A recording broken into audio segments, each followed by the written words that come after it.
अब देखिए कई लोग कहते हैं प्रश्न करने वाले पीछे नहीं हटते महाराज, बहुत प्रश्न करते हैं और प्रश्न कर कर पूछते हैं गुरुजी ये कलश के ऊपर आम के पत्ते क्यों लगते हैं, उसका उत्तर है ध्यान दीजिए। प्रश्न बहुत है तो उसके उत्तर भी बहुत है, बस उसको समझने वाला चाहिए।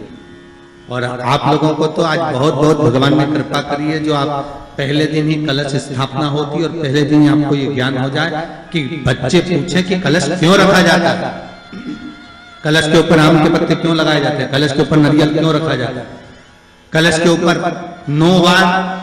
मोली क्यों बांधी जाती है, मोली मतलब लच्छा नाड़ा 9 बार क्यों लपेटा जाता है नारियल के ऊपर, कलश के ऊपर जब रखते हैं।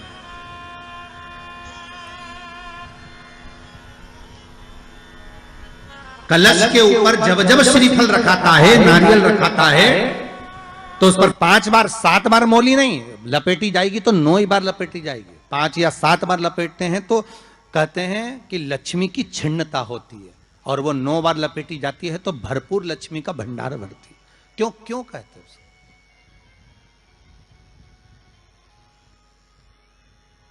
महाराज आम के पल्लव, तो मैं केवल आपसे इतना सा निवेदन करना चाहती हूँ, आपसे केवल इतना कहना चाहती हूँ कि प्रभु मेरे मन का संशय मिटा दीजिए, और जो आम का वृक्ष मेरे पति के साथ जलकर भस्म हुआ है उसकी विनती को आप स्वीकार कर लीजिए, आप उसके लिए भी कुछ कृपा कर दीजिए।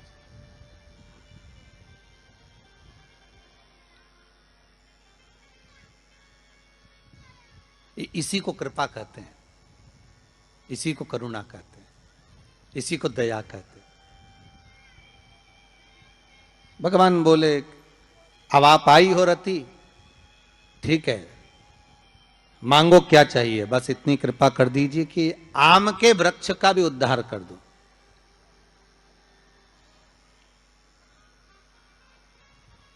शिव जी ने कहा हम वर प्रदान करते हैं रति, जहां शिव और शक्ति है, जहां 33 कोटि देवता इस कलश के अंदर विराजमान होंगे, उस जगह पर स्वयं कंठ पर जहां पर मेरा निवास होगा, उस जगह पर ये आम के पल्लव अमृत के तुल्य माने जाएंगे, और इनका निवास हमारे ही हाथ में, हमारे ही हस्त कमल में विराजमान होगा, हमारे ही हाथ। कितना सुंदर है महाराज जी। उस आम के पल्लव की महत्वता को जरा जानिएगा, बहुत बहुत ध्यान दीजिएगा। आम के पत्ते देखें आप लोगों ने, अरे बोलो जम के तो बोलो, देखें उसका प्रयोग कभी आप लोगों ने करा? आम के पत्ते का कभी प्रयोग कर कर देखिएगा। अभी तो नवरात्रि चल रही है, नवरात्रे में जब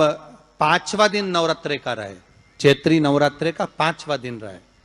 और मान लो कि आपके घर में किसी बच्चे की, लड़के की या लड़की का या मंगल विवाह नहीं हो रहा हो, या शादी नहीं हो रही हो, या उस लड़के लड़की के लिए बहुत प्रयास कर लिया आपने और उसकी शादी हो ही नहीं रही, अथक प्रयास आपने कर लिया और उसका मंगल विवाह नहीं हो रहा, तो ये देवी भागवत में स्पष्ट कहा गया है, देवी भागवत में वर्णन किया गया है, देवी भागवत में वर्णित किया गया, और देवी भागवत में कहा गया कि आम का जो पत्ते होते हैं, आम का जो पत्ता होता है, आम का जो पल्लव होता है, उस आम के पत्ते पर हल्दी और सिंदूर, इन दोनों से स्वस्तिक का निर्माण किया जाए। देवी भागवत का संवाद है, बहुत ध्यान देना महाराज। जिन कन्याओं का विवाह ना हो पंचमी के दिन, नवरात्रे की कोई सी भी पंचमी, मतलब जो पंचमी तिथि पड़ेगी, कोई भी नवरात्रा हो, चाहे वो 4 नवरात्रे में से, चाहे वो पौष का हो, अश्विन का हो, चैत्र का हो, आषाढ़ का हो, किसी भी नवरात्रे में आप कर सकते हैं। एक पान के पत्ते पर, एक ही पत्ते पर जो 2 स्वस्तिक बनेंगे, एक हल्दी का बनेगा, एक सिंदूर का बनेगा। बस अंतर इतना है, जो हल्दी का स्वस्तिक है उस पर कंकु के चावल अर्थात रौली के चावल, रोली कुंकू के चावल रखना है, और जो सिंदूर का है उस पे हल्दी के चावल रखना। इतना रखकर जिस लड़का लड़की का विवाह नहीं होता उसकी हथेली पर रखकर उसका नाम और गोत्र बोलकर महाराज उसको ले जाकर नीम के पेड़ के नीचे उसको रख दिया जाता है। मात्र 3.5 या 4 महीने ऐसे रहते हैं जिसके अंदर उस लड़का लड़की का विवाह पक्का हो जाता है। जिसका विवाह नहीं होता केवल उसी के लिए,